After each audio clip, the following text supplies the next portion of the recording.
मी आज तुम्हाला गव्हाच्या पिठाचे तळणीचे मोदक दाखवणार आहे। त्याच्यासाठी लागणारे साहित्य 2 नारळ खवून घेतलेले आहेत, साखर अर्धी वाटी, गूळ 1 वाटी, थोडीशी जायफळ आणि थोडी वेलची पावडर। मी आता सारण करतोय, त्याची कृती मी दाखवते।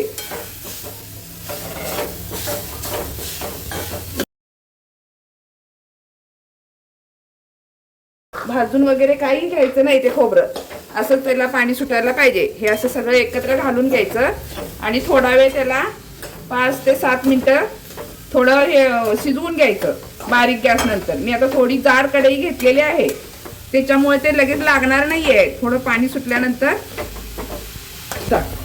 मी आता याच्यात वेलची पावडर आणि जायफळ टाकत आहे आणि गॅस बंद करायचा। का तर या गरमीनं थोडी जाड कढई असल्यामुळं ती थोडी गरमी असती ना, परत घट्ट होऊन जातं, मग ते चिक्की सारखं होतं एकदम।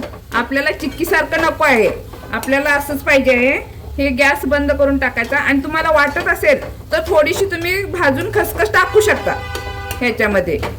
मी असं गव्हाचं पीठ हे थोडंसं घट्ट, जास्त नाही, थोडंसं घट्ट, त्याच्यानंतर ह्या पाऱ्या मी तांदळाच्या पिठावर लाटलेल्या आहेत आणि थोड्याशा जाड लाटायच्या आणि नंतर मग आपण असं हे सारण घालून आपण असं भरून घ्यायचं।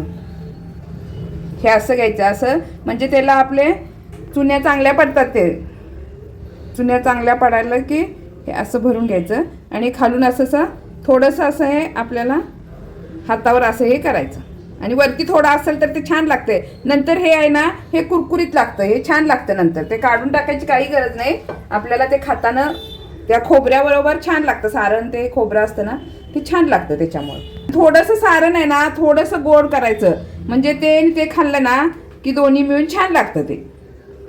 त्यामुळे मी थोडंसं सारण गोड केलेलं आहे आणि ते सारण तुम्ही बघू शकता आता कसं झालेलं आहे। जास्त पण कोरडं करून घेऊ नका। मोदक टाकताना असे उलटे टाकायचे, म्हणजे ते वरचं आहे ना छान भाजून निघतं ते। आणि गॅस थोडासा पहिल्यांदा थोडा मिडियम करायचा, नंतर कमी करायचा।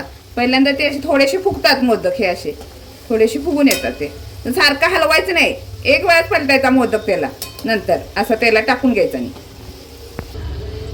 आता मी हे पलटून घेणार आहे। असा कलर थोडासा ब्राऊन आलेला आहे, थोडंसं कडक होतं हे असं। आता हे पलटत नाही लगेच, शक्यतो जरा असं करावं लागतं थोडं, हे पलटत नाही, फुगल्यामुळे थोडंसं पलटत नाही हे असं। आणि कलर चॉकलेटी आल्यानंतर काढून घ्यायचं थोडासा सगळाच। असे कुरकुरीत होईपर्यंत भाजून घ्यायचे, चॉकलेटी कलर येतो बघा असा।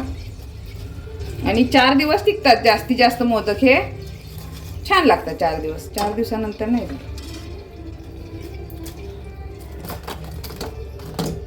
हे असे मी करून ठेवलेले आहेत आता हे मोदक।